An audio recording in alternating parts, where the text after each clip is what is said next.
안녕하십니까. 책 읽는 사자입니다. 여러분, 오늘은 매우 유용하면서도 저 개인적으로는 좀 슬픈 주제이기도 하고, 워낙 다양한 사연들이 있기 때문에 꼭 슬프다고 볼 수는 없겠지만, 여하간 교회에 옮길지 말지 고민할 때 유용한 팁이라는 제목입니다. 어, 뭐랄까, 제가 청년들을 이렇게 많이 만나니까, 이런 고민을 이렇게 하시는 분들이 적진 않잖아요. 그죠? 그럴 때마다 제가 정확하게 말씀을 안 드리거든요, 일부러. 왜냐면 너무 케이스 바이 케이스고, 또 뭐랄까, 어떤 교회를 평가하고, 사람을 평가하고, 평가라고 하기보다 판단이죠.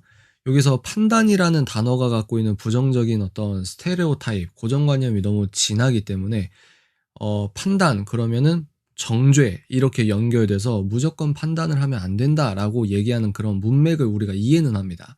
근데 면밀히 좀 살펴보자면 사람은 누구나 판단을 하거든요.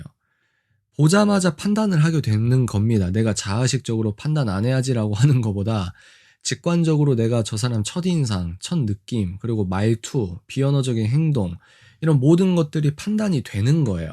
근데 그 판단을 함에 있어서 내 판단 기준이나 어떤 분별력 자체가 오염이 돼 있거나 세속적으로 경도가 돼 있거나 그리고 우리가 인간이기 때문에 거의 한 80-90%는 첫인상이 좀 맞는 부분도 있지만 그럼에도 불구하고 내가 오해했던 부분을 통해서 우리가 겸손을 또 배우지 않습니까? 여하간 그래서 교회나 어떤 특정 어떤 이런 것들을 평가하거나 판단하는 것들은 자연스러우나 저 나름대로 기준이 있겠죠. 느낌도 있겠죠. 그럼에도 불구하고 제가 이렇게 말을 하면은 이 제 말에 너무 영향을 받고 또 제가 완벽하거나 다 맞는 게 전혀 아니기 때문에 그런 부분 특히 조심했습니다. 개인적으로. 근데 한 번은 그런데 이제 다양한 메일이 있는데 정말 너무 이렇게 좀 가슴 아픈 것도 있고 그래서 이런 것들을 한번 말씀을 드리자 제가 메일에 답변 쓴 내용을 바탕으로 말씀을 드리려고 합니다. 이제 뭐라고 해야 되지? 특히 요즘 청년들은 이제 평생 직장 시대가 아니다. 모든 게 빠르고 어떤 실리를 추구하고 이래서 뭐라고 할까요? 한 교회를 진짜 섬기면서 자기 인생을 이렇게 함께 교회에 올인하면서 이게 그런 청년분들, 훌륭한 청년분들도 있지만 이 사회 정서 자체가 그런 느낌이 점점 아닌 것도 사실입니다. 그러니까 평생 직장 시대는 끝났다라고 말한 것처럼 내가 이 교회를 평생 다닌다? 이게 특별한 사명의식이나 성숙한 어떤 인격적인 만남이 아닌 청년들은 이런 것들을 진지하게 생각해 보지 않는 청년들도 많거든요. 근데 반대로 믿음 생활을 열심히 하는데 내가 마음이 너무 힘들어서 힘든 이유는 다양합니다. 다양해요. 힘들어서 참다가 이게 그런 게 있어요. 교회를 옮기는 일이 많이 있는 일이 아니기 때문에 굉장히 중차대한 문제란 말이에요. 그러니까 본인이 교회를 옮기는 게 하나님께 '내가 지금 잘못하고 있는 건가.'라는 그런 자책감과 괴로움이 가장 크다고 생각합니다.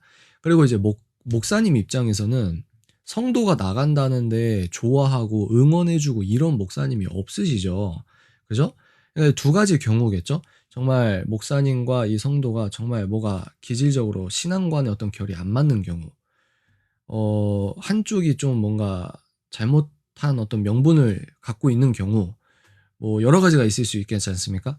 근데 여하간 근데 이제 성도 입장에서 정말 심하게 고민하다가 이렇게 이런 고민을 했다는 식의 가정을 한 다음에 대답을 해 드리는 거예요.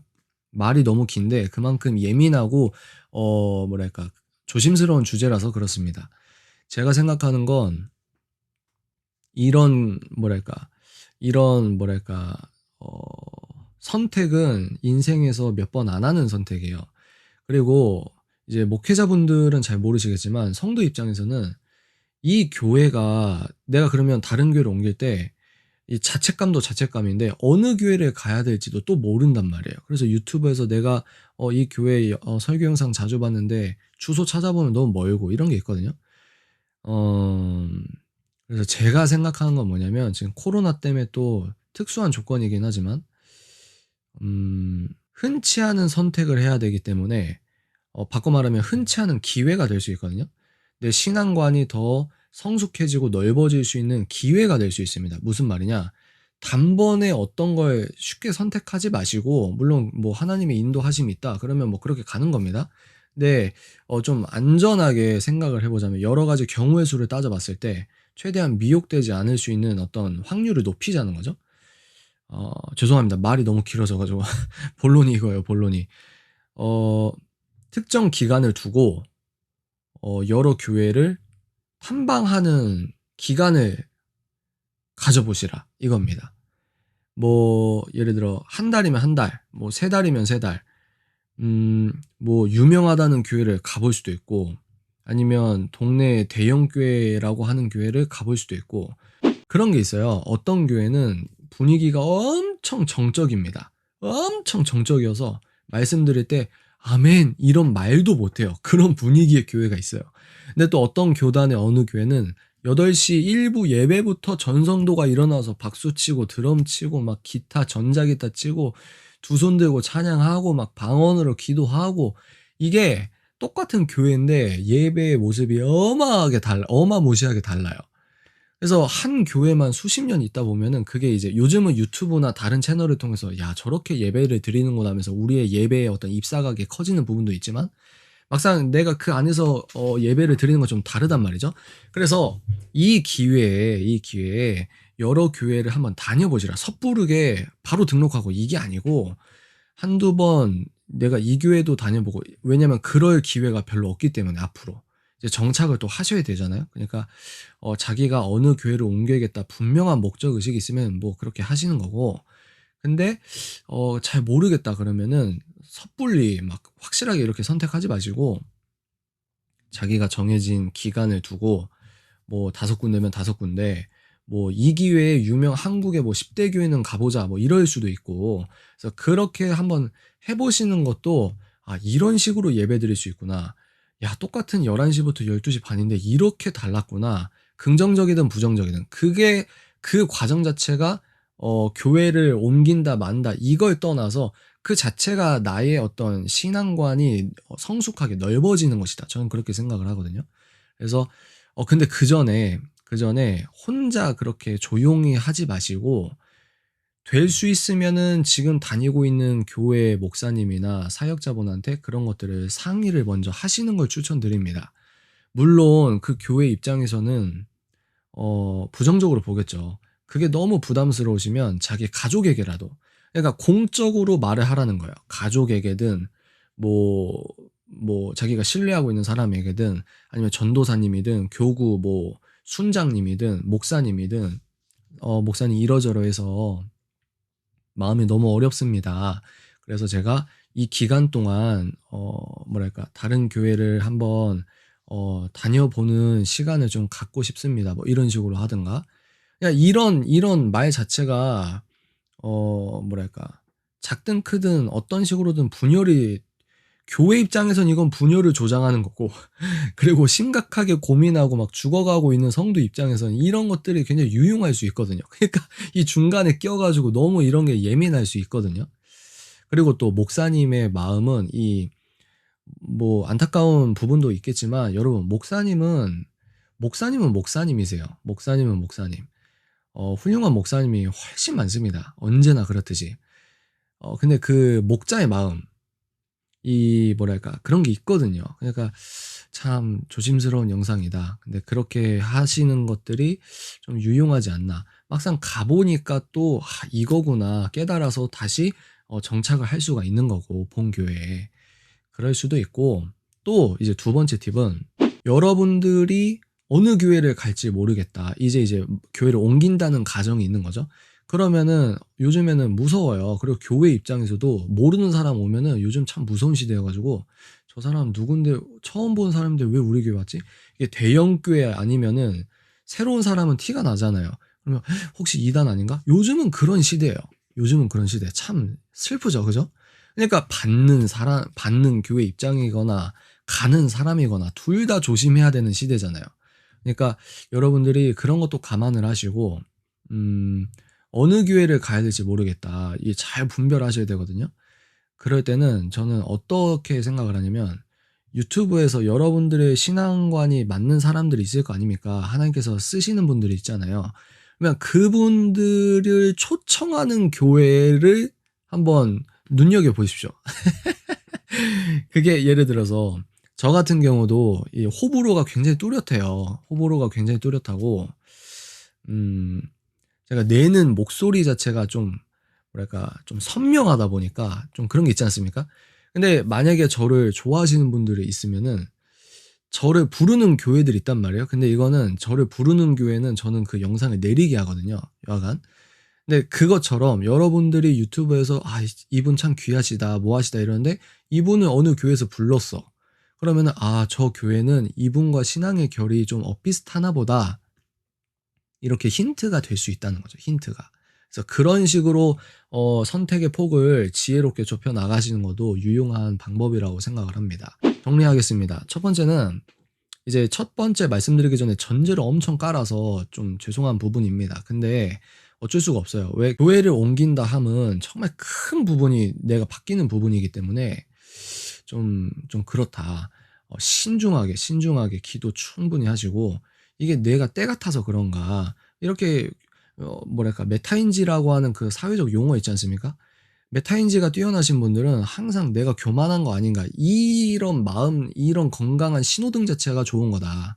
근데 그럼에도 불구하고 나를 계속 돌아보고 그게 진짜 아니면은 공적으로 가족한테라도 뭐 사역자분이랑 도저히 이게 소통이 안 되는 분들은 가족에게라도 공적으로 "사실 이러이러해서 이런 기간을 갖고 싶다." 본인이 진지하면 상대도 이걸 이렇게 뭐 그걸 막 반대하는 사람이 어디 있겠습니까? 반대하면 또 이제 그건 그다음 문제긴 한데 여하간 그래서 그렇게 하시고 다른 교회가 어떻게 예배드리는지 섣불리 가서 막 바로 등록하고 이거 말고 좀 적을 이렇게 바로 두지 마시고 예배의 어떤 입사각을 넓힌다는 개념으로 이런 예배 저런 예배 뭐 교단이 막 2 단이 아닌 이상 장로교 안에서 뭐 이런 교회 저런 교회 다닐 수도 있고 아니면 뭐 10대 교회를 진짜 막 다녀볼 수도 있고 뭐 지방이라고 하면 여러분들 지역에서 큰 교회나 뭐 덕망받는 교회나 뭐 이런 교회 있잖아요. 그런 교회 가 보셔도 되고 근데 가시기 전에 서치를 좀 해 보십시오. 요즘은 참 그게 힘들어요. 섣불리 믿을 수 있는 사회가 아니기 때문에 하여튼 그런 게 있습니다. 그래서 그런 것들 좀 조심하시고 하여튼 그런 게 있다, 그런 게 있다. 뭐 찾는 방법은 여러 가지겠죠. 찾는 방법은 여러 가지. 그리고 두 번째는 내가 저 사람이랑 신앙의 결이 같다고 쓰임 받는 주님의 종들이 계신데 그분들을 초청하는 교회를 '아 이분이랑 색깔이 같은 거구나.'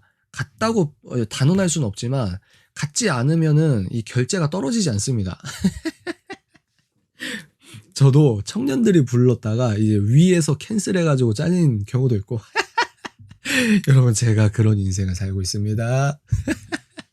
하여튼 그런 거가 있으니까 그런 것들을 잘 염두해 하시고 어 그런 중요한 기로에서 신중하게 하나님의 인도하심으로 가시는 게 어떤가 싶습니다.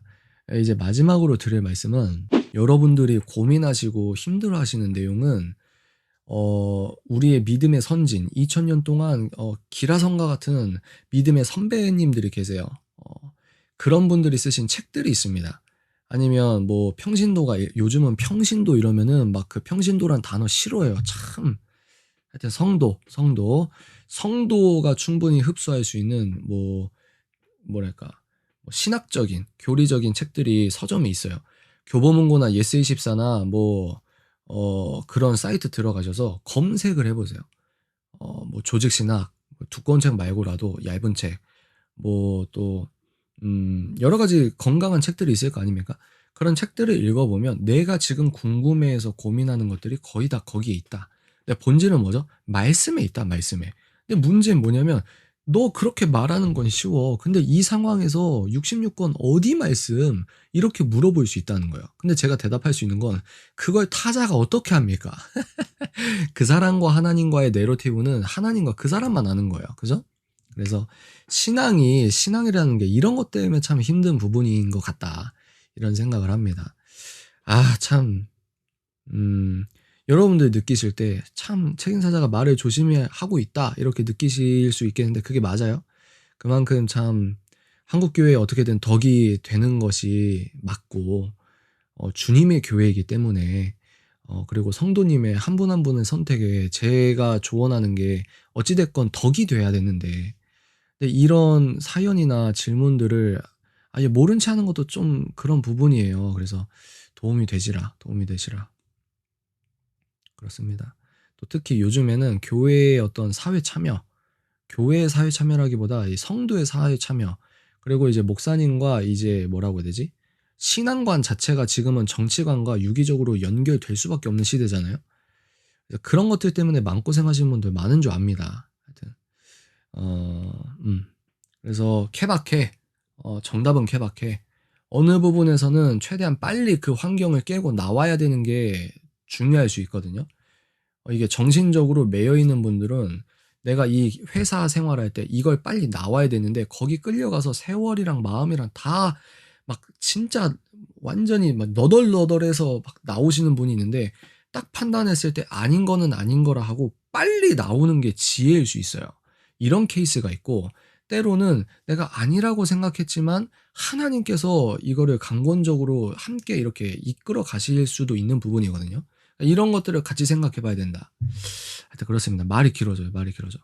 하여튼 도움 되시길 바라고 여러분들도 좋은 팁 있으면은 근데 여러분 댓글에 요즘은 댓글 많이 안 다시는데 댓글에 "이 교회 가십시오. 저 교회 가십시오." 이런 거는 좀 자제합시다 우리가. 그런 거는 좀 자제해야 된다고 봅니다. 인터넷에서는 이게 검증이 안 되는 그런 것도 있고 하여튼 그래서 중요한 선택은 마무리. 중요한 선택은 누구의 이야기는 조언 수준으로 들어라. 중요한 선택일수록 자기의 자유의지로서 신중하게 선택하고 그 책임도 나의 선택에 대한 의무도 자기가 가져가라. 전 그렇게 생각합니다. 자, 여기까지입니다. 도움 되십시오. 지금까지 정보다움 통찰 인사이트 텔러 책 읽는 사자였습니다. 뿅.